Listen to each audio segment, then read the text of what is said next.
Layer 4, or the transport layer, ensures end-to-end communication, reliability, and flow control.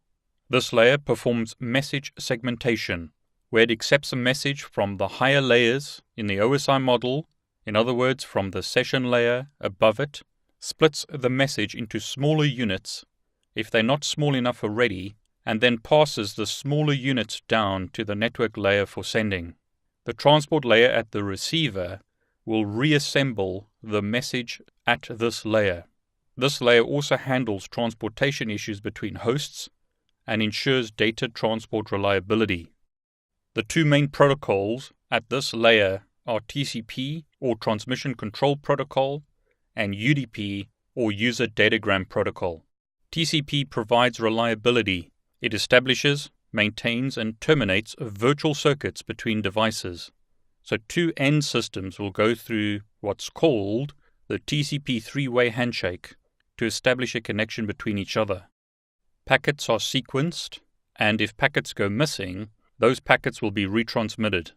Please refer to the TCP and UDP video for much more detail on the processes used by TCP and UDP.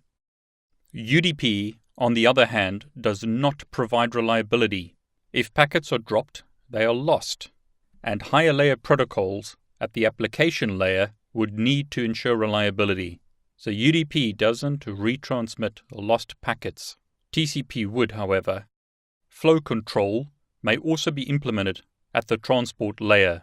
Flow control will manage data transmission between devices to ensure that the transmitting device does not send more data than the receiving device can process. As an example, you could have an iPhone receiving traffic from a powerful server. The server has much more CPU processing power and perhaps a very high-speed interface. The server could send so much traffic that the iPhone is overwhelmed. So the receiving device, in this example the iPhone, can tell the transmitting device, in other words the server, to back off or slow down when no message buffers are available. Session multiplexing also takes place at this layer. This allows for the multiplexing of several message streams or sessions into one logical link, and this layer will keep track of which message belongs to which session.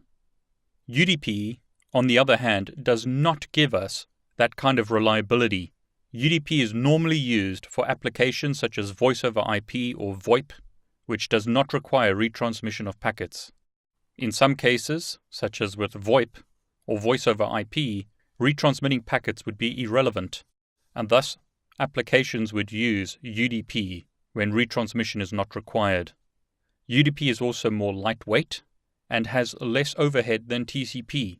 UDP does not use sequencing or provide other reliability mechanisms that you get in TCP. One of the well-known analogies to differentiate between TCP and UDP is to think of TCP as a telephone call. When I phone you, I get an acknowledgement from you that it's you speaking, because you would typically say, "Hello, it's David speaking." So you're going to at least say hello and then probably mention your name. If I give you a piece of information over the telephone, such as a string of numbers, you may repeat that back to me to ensure that you got the information correctly. So as an example, if I told you that someone's telephone number is 555-1212, you would repeat that back to me. You would say, the number is 555-1212, and that ensures that both of us know that you got the information correctly. That's a very similar mechanism to TCP, where all information that is transmitted is acknowledged. So there's an acknowledgement of receipt of information. If the information is not received properly, it's retransmitted. The analogy for UDP is that it's like a postal service. If I want to give you someone's telephone number, I write it on a piece of paper, put it in an envelope, and then I mail it to you.